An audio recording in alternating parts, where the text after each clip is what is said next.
नामदेवराव भालशंकर गौरव समितीच्या वतीने 25 डिसेंबर रोजी शिवस्मारक सभागृह येथे विविध पुरस्कारांचे वितरण करण्यात येणार असल्याची माहिती समितीचे अध्यक्ष अण्णासाहेब भालशंकर यांनी पत्रकार परिषदेत दिली. यांची यावर्षी निवड झालेली आहे. विश्वरत्न डॉक्टर बाबासाहेब आंबेडकर विशेष जीवन गौरव पुरस्कारासाठी पार्थ पोळके, अब्राहम गार्लेकर, सातारा, वय वर्ष 65 यांची निवड झालेली आहे.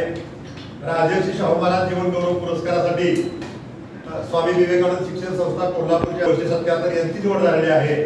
महात्मा ज्योतिराव फुले गुणवंत शिक्षक पुरस्कारासाठी राष्ट्रीय स्तरावर ज्यांचं कार्य आहे असे जे अधिकाऱ्यांना नेमकी प्रशिक्षक म्हणून काम करतात राजेंद्र मागाडे पुणे यांची निवड झालेली आहे.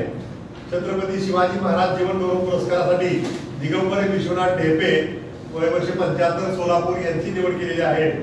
छत्रपती संभाजी महाराज जीवन गौरव पुरस्कारासाठी ज्यांनी शेतकऱ्यासाठी, कामगारांसाठी, असंघटित कामगारांसाठी आपलं आयुष्य वेचलं असे प्राध्यापक तानाजी अण्णासाहेब भोमरे, वय वर्ष 83 यांची निवड झालेली आहे. माता रमाई भीमराव आंबेडकर जीवन गौरव पुरस्कारासाठी गंभरक्षिता कांबळे, सोलापूर, वय वर्ष 62 यांची निवड झालेली आहे. राष्ट्रसंत गाडगेबाबा गुणवंत कर्मचारी पुरस्कारासाठी माधव कबीर माने, म्हैसगाव तालुका माडा यांची यावर्षी निवड झालेली आहे.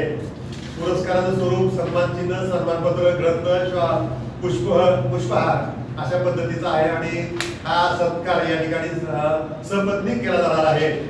या समारंभाला माझे आमदार नरसई आडम मास्तर, माजी आमदार दत्तात्रय सावंत, पोलीस निरीक्षक रईसा शेख, सोलापूरच्या माध्यमिकच्या शिक्षणाधिकारी तृप्ती अंधारे, प्राथमिकचे शिक्षणाधिकारी प्रसाद मिळकले, माध्यमिकचे उपशिक्षणाधिकारी महारुद्र नाळे, स्वाती हावेले, प्राचार्य आशुतोष शहा, पोलीस उपनिरीक्षक केरू जाधव आणि पोलीस उपाधीक्षक रमेश सरवदे साहेब हे मान्यवर उपस्थित राहणार आहेत. आणि आता या पत्रकार परिषदेला मी